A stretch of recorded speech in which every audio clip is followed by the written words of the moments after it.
Hello everybody, today we're working on a 2015 Q70L all-wheel drive Infinity. I've heard good things about these cars, people love them, they drive great, they barely seldom break. I know this because I work on a lot of cars and I don't have to work on these very often. But this one's not feeling too good. They went to their local AutoZone, they recommended a major tune-up, so that's what we're going to do today. I'm going to give you detailed instructions on how to do this tune-up. Like always, I really appreciate my subscribers, people that watch my videos. I try each time to get a little bit better and give more detailed instructions. If you bear with me, I'll get better, I promise. I thank God. And that's just about it. But please don't forget to like and subscribe because that's what keeps us going. Always plan that day ahead of time. I use good quality parts. I prefer AutoZone Duralast parts. For like initial cool stuff. I know you can get spark plugs, name brand anywhere. You always want to make sure you got the proper tools. Get you a good little setup. I'm super pumped. The weather's getting better, man. I'm out mobile, so that means I can make more videos and help more people. Isn't that beautiful? It's about 65 degrees today. I think it might hit 70. I'm ready for the summertime. I can't wait. I'm gonna get pumped up, show you all some air conditioning tricks, all kinds of things. It's gonna be amazing. So let's get ready. I'm all set up. Let's go. All right, cool. So I'm super pumped.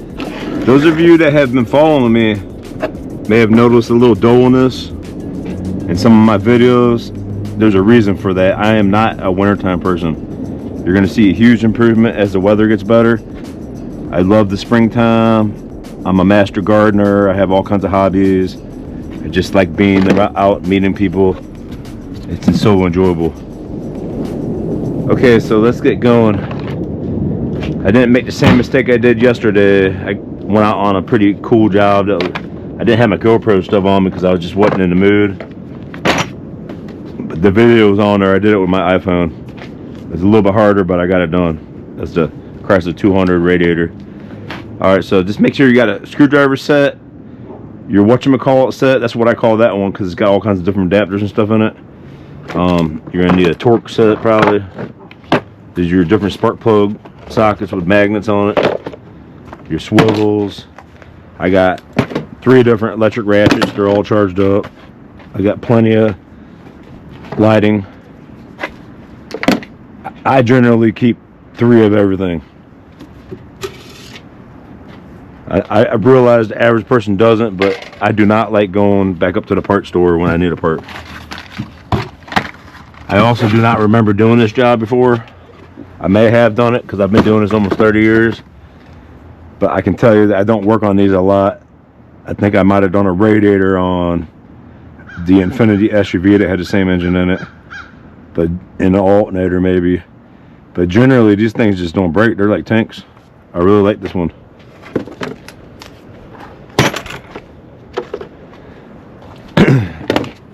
So the first thing we want to do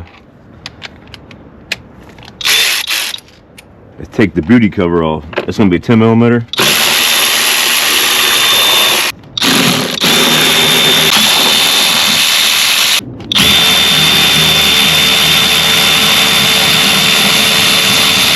This summer I plan on going live on some videos. I'm not going to be able to edit all my videos because in the summertime I do a lot of jobs in a day. So I thought maybe a cool substitution would be to go live maybe or something. Alright, so we got our ignition coils buried under here.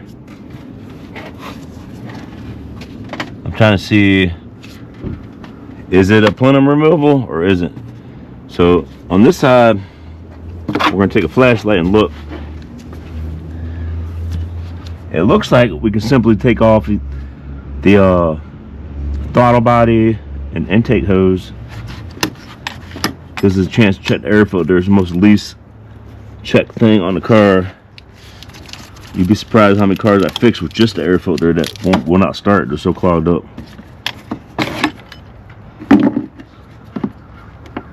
Rule of thumb on an air filter, especially on a sunny day, I just put it up to the sun. If you can see the sun through, it's pretty decent.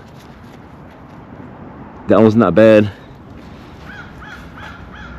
If you get one you put up to a bright sun like that and it doesn't show no light, you got some problems. Alright, so we're gonna need some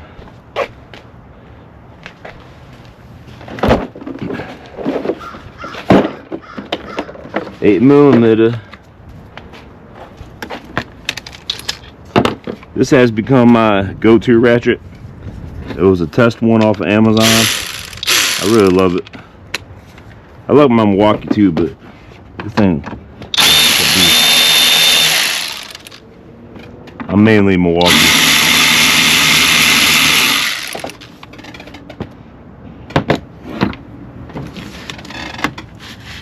Okay, this is kind of a stiff little setup here, so we're gonna take it off right here.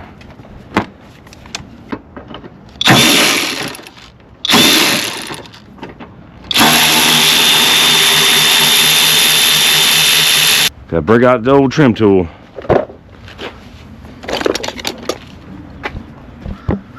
I know it's frustrating, but don't be one of those guys that just tries to work around something and fight it for hours. Just take the stuff off.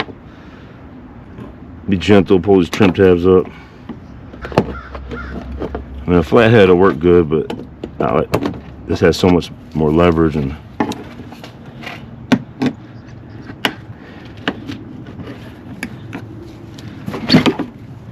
that didn't take about 30 seconds.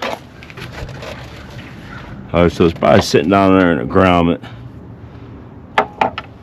So we simply just hold it up like that, pop it right out. See that little popper? Pop, pop. Keep track of the tools too. So far we used the 8mm and the 10mm. I'll take both clamps off. I don't know which one's gonna be easier to take off. By the way, you ain't got to go out and buy a snap-on. See that leverage you get? I get these from Harbor Freight. You can't be heavy-handed on them. You just gotta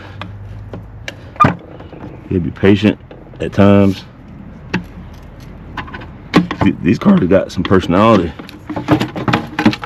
All right, so this is off.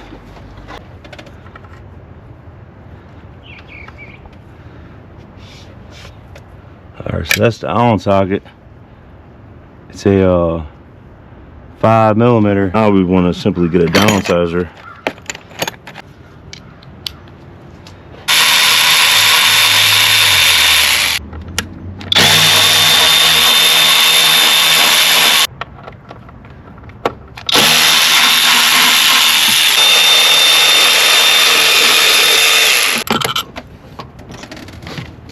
Get these three off without taking off the get up, the intake plenum. All right, now we're gonna just simply use the extension with a 10mm. I like to do one side at a time. 10mm bolts on. Looking like it's a possible easy do-it-yourselfer job.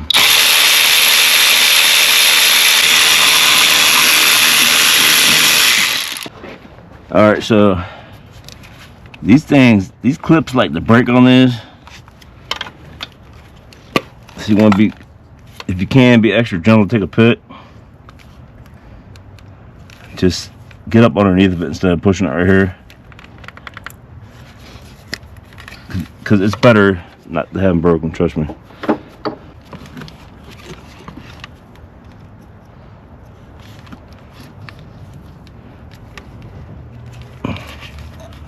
So if you don't have a pick and you're just researching for tomorrow, go buy a little cheap pick from AutoZone. You don't gotta get a real fancy one like I got, but get some kind of pick. It really will help you.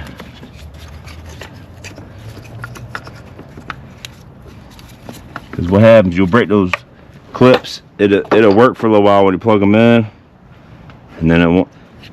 Ooh, look at that. That's definitely where it was arcing at. She's probably getting a hard misfire from that. My friend Kayla, she's a manager at the AutoZone around the corner. I deal with about 7 AutoZones in the area. She's real cool. She referred this job to me. I appreciate referrals. I definitely don't down female mechanics, because some of the best mechanics I ever met were females. See, a woman, they do things right. They follow instructions.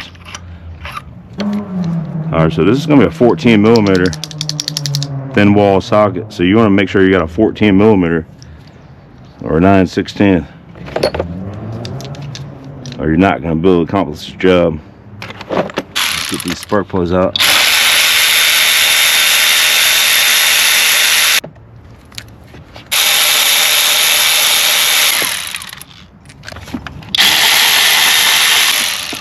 Okay, today's spark plugs, they all come pre-gapped. But, and I mean this in a big way, you always want to line them up and check them, make sure there's one that's not off. Because these things are stored in warehouses, part stores, they're shipped all over the place. All it takes, they started putting these things on there to stop that problem, but if they fall off the shelf, they'll bend a little tab in, and then your gaps close shut. And I check this every time. It might take 3,000 spark plugs before I find a closed gap, but it pays off when I find it. Alright, just simply look at them. These all look good. They're all the same. Alright, so now you kind of just want to set them down a hole as far as possible and let them go.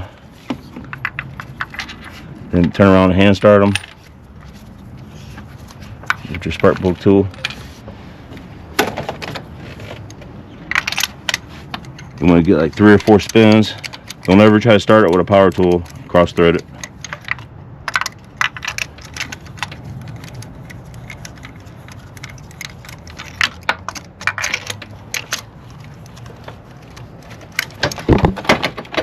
For the tech, I don't care, but for do-yourselfer, spin it all the way in by hand.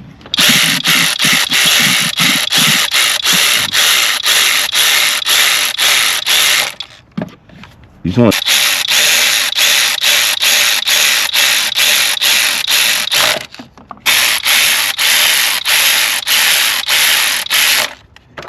I call this my mini breaker bar. What I like to do is I just use it for leverage.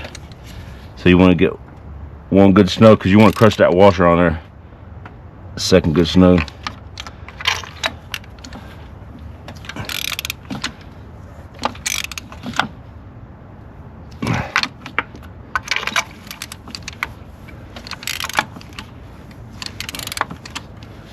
I know I'm turning these ones a little bit more because they just weren't tight all the way. It's a certain feeling that you can tell if you've done enough of it. Okay, next we want to check out our coils, make sure we didn't get hoodooed. You got these knuckleheads that buy stuff from Amazon and then buy stuff from AutoZone. Which I check this stuff at the store most of the time, and then they return it, the Amazon stuff in the AutoZone box. But these ignition coils that AutoZone sells, they're really good quality. I very seldom have one go bad. One's online, the failure rate is so high. Don't get confused and go online and buy a $120 set of ignition coils and think they're going to be the same as these. You're going to be highly disappointed. This little setup I'm doing here, it'll last another 80, 100,000 miles. Simply slide these in here.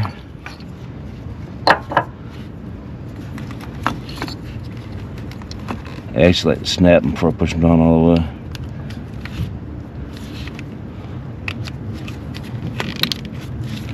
You'll hear a little audible snap. You won't if you break the clip.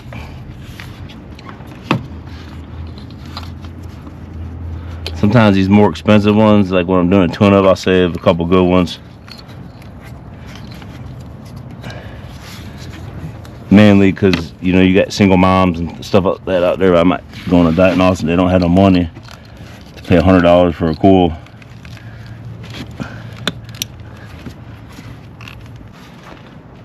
So now you want to get your tins.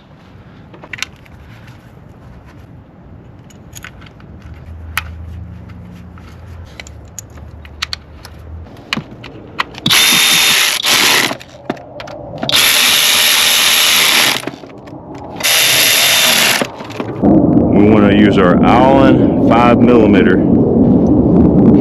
We're going to reinstall the throttle body.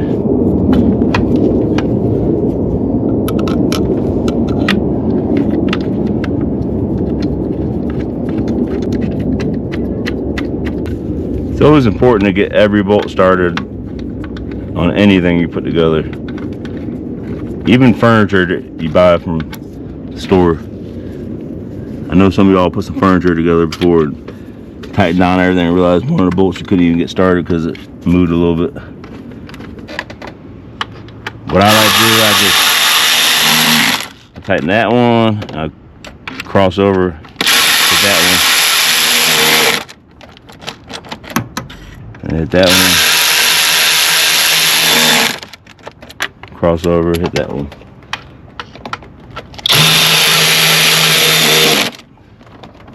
We're not even going to skip a beat, man. We're going to go right into putting this back in there.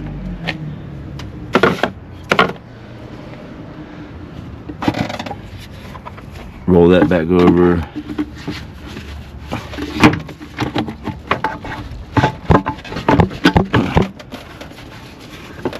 Put that down here. Line up your little grommets down here.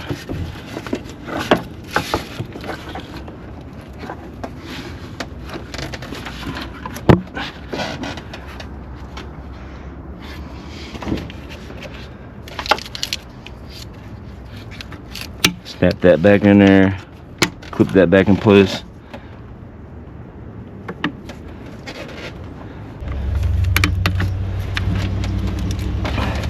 Squeeze that, push that back in there. Let go. We'll put this clamp back on there.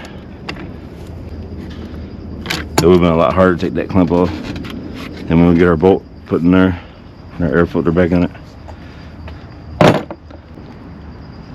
Don't drink soda, drink water. It's better for you.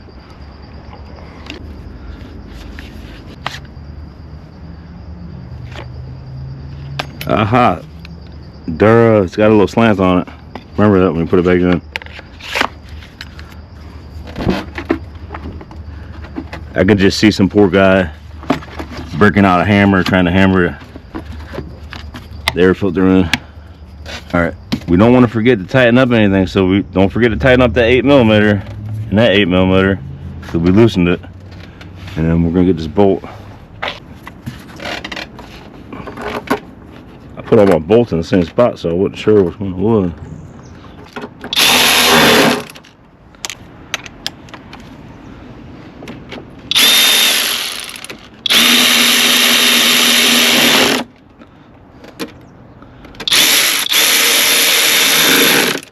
Alright, we're not even gonna skip a beat. Like I said, we're gonna go right to the other side. Hopefully this is the same outcome. Because my research did tell me I had to remove the plenum. If I gotta remove that plenum, I'm gonna be mad. Well, not really. I'll just be more tired.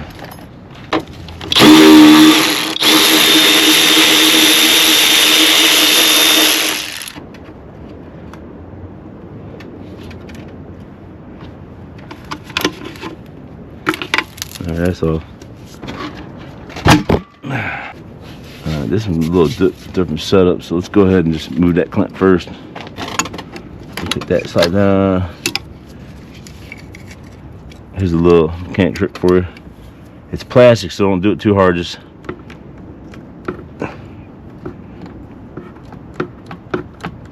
give it a couple little turns so they come out. Break that seal. Ah! Lordy, lordy. Don't get all heavy handed and snap this thing off. You'll be mad at yourself.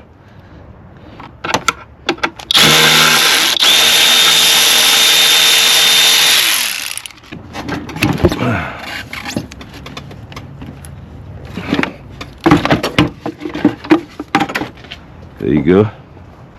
For a higher end 6-cylinder, she's pretty easy to work on. After taking that cover off, you can see you can get down to the power steering pump, the alternator, everything pretty easily. Put a belt on it, no problem. I would put this on my buy list, definitely. You'd almost have to be a dummy to mess this one up. Only thing you mess this one up is not changing the oil. This is why I tell my customers don't do it one at a time. I get calls all the time. The check engine light's flashing. I go out there. Your number 3 ignition coil is bad. They just want to do the only one. As you see, they did that one already. Now she's got another misfire going on. Bond's kind of in the way.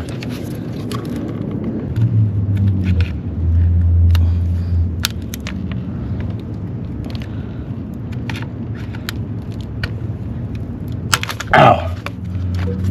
I got it off, but I hurt my finger. Kind of move it up out the way a little bit. Yeah, I can get that now.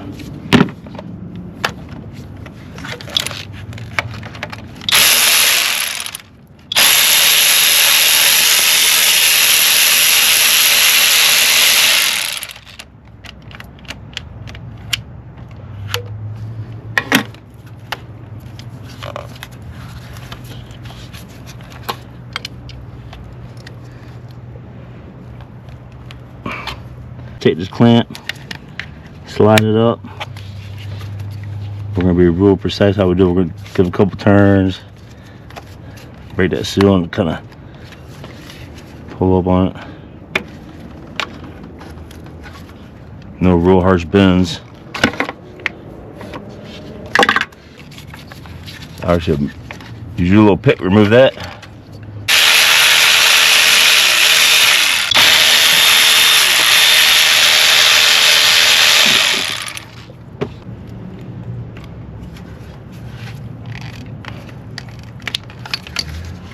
Clip out.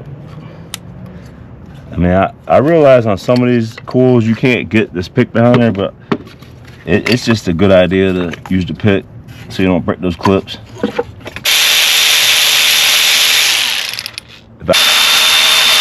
I do got some jobs that get real hard, and I decide it's glove off time.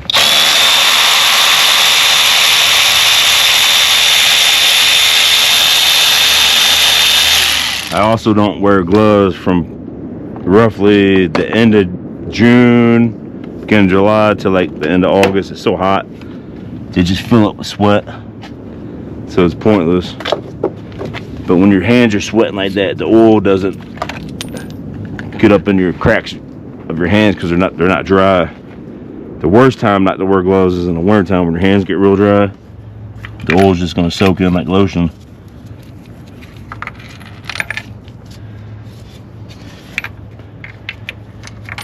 What I like to do when my hands get like that in the summer, my wife thinks I'm being so sweet by doing the dishes, but I'm really doing them to clean my fingers. Because that Dawn ×4 works really well.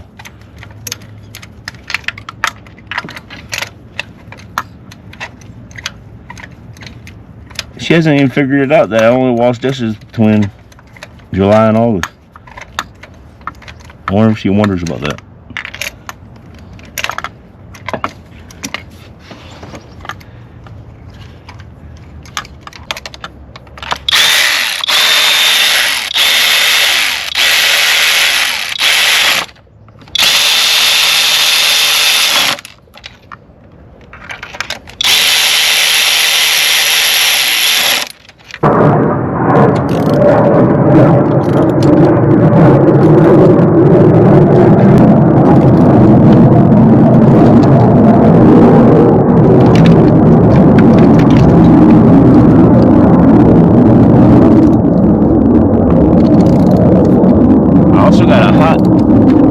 Video I made.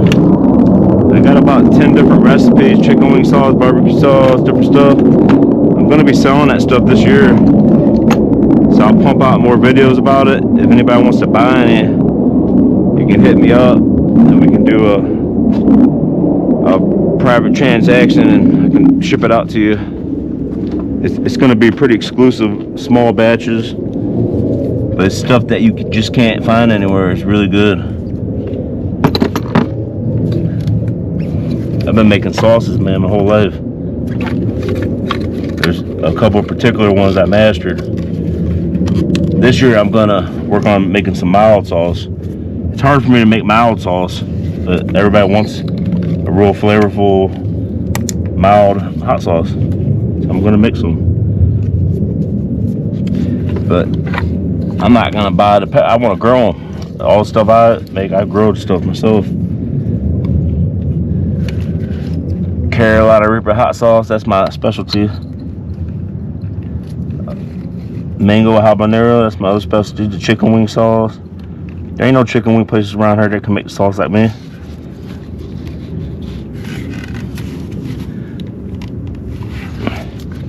That might be my retirement. A little chicken wing restaurant. I had an idea I want to do a chicken wing restaurant and have a clear window on the side and have like a production in the back of us making our own sauce. Shipping it all over the world. I can vision it.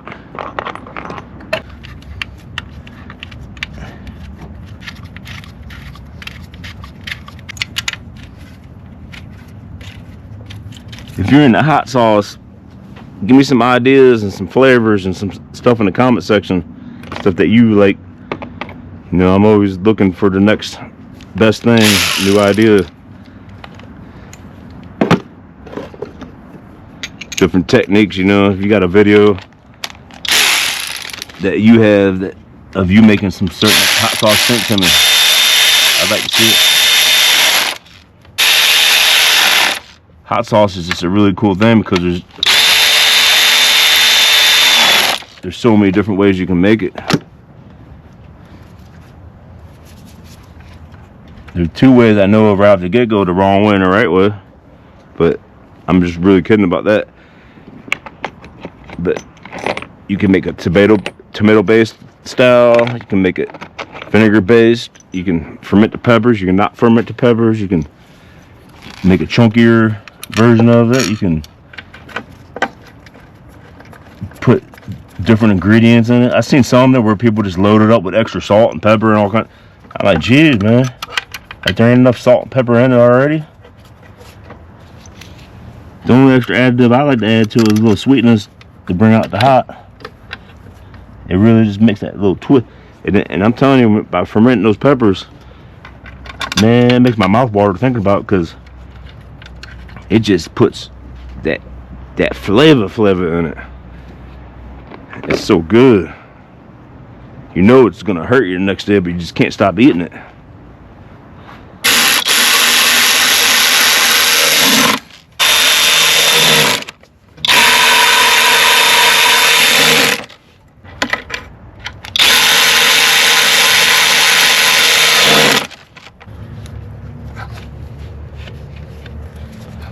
The goal to any job is to make it look like it never even happened. Don't be one of those guys. Fix a car, you got 15,000 handprints down the side of the car, snapped off bolts, trim missing. You're like, geez, man, who the heck worked on this thing? Lube in there, I don't care if you gotta use spit. Slide it back on there easier.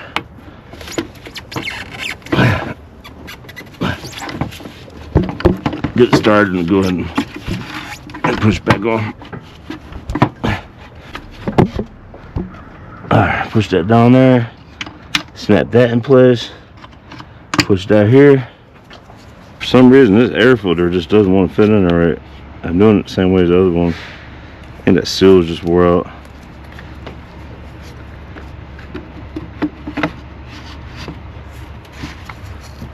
So now I want to go ahead and put our bolts back in here, like so.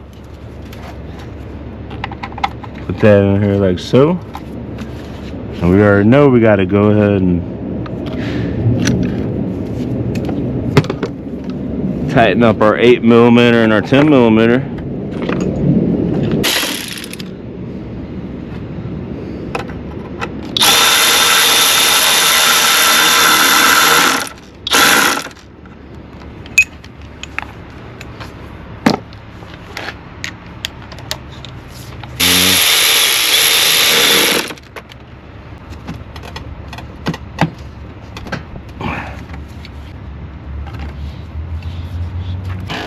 There he goes, finally. Got all this old stuff out the way.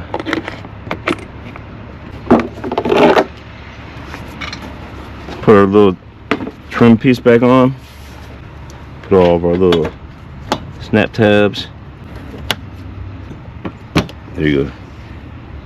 You have a little technique, kind of like turn it.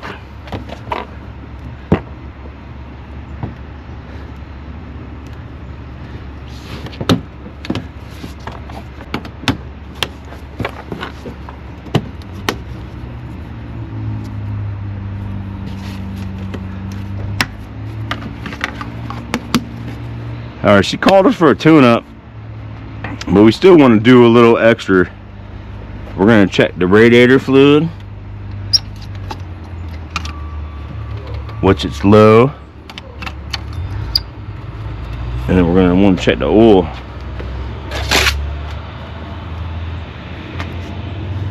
Which that's probably low too. We got a schooler on that. Okay, the oil's okay. So we'll put a little anchor in there. I'm going to set our piece back on there. Put our 5 bolts, 2 nuts in the front.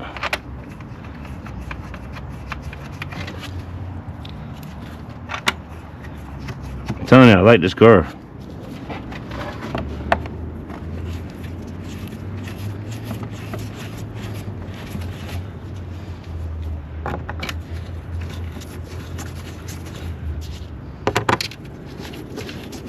Tools off of here. Last but not least, make sure you tighten up these 5 cover.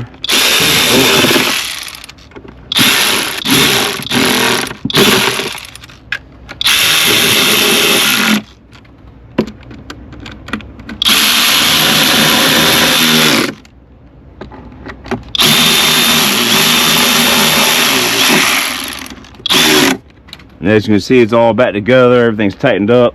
I triple checked everything. We're going to go ahead and put our scan tool on there. It's important to have a good scan tool on cars like this because the car wasn't running late, so I'm sure the check engine light was on. We want to erase those codes because that's all you want is a customer being unhappy that the check engine light's still on. There may be other things that you can pick up on.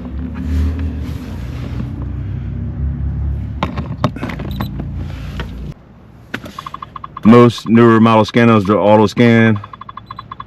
Should pick up the car. It's a Bluetooth, which is cool. You can walk around the car. It's got all kinds of functions on it.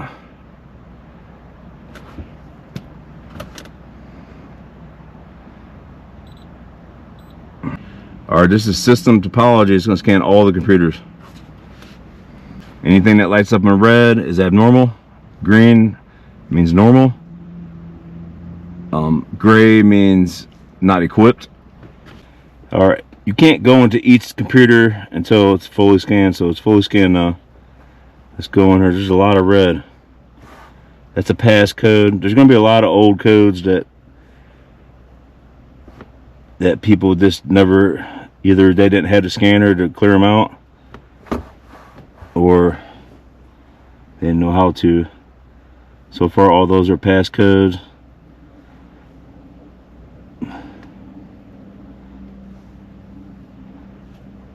It's pretty much a recorded history of any faults that happened over time. And sometimes it could be something simple as a battery went dead at one point. Alright, that was current CAN communication lane camera. But we're not worried about that. This is a drivability problem. Sun load sensor. Key registration.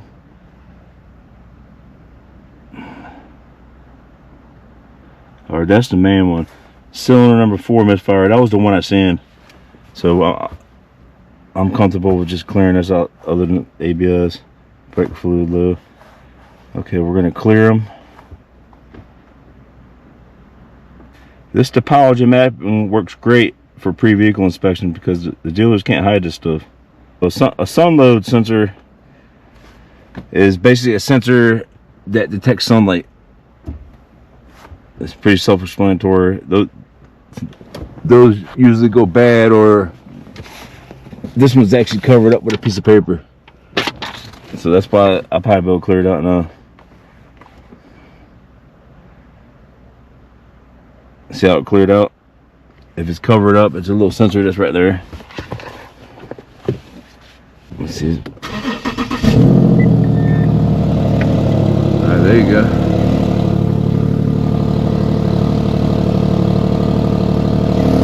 Got a nice little exhaust leak. Alright, so today's video was pretty cool. This car was really great. It was actually pretty easy to do. This is something that the average do-it-yourselfer can do.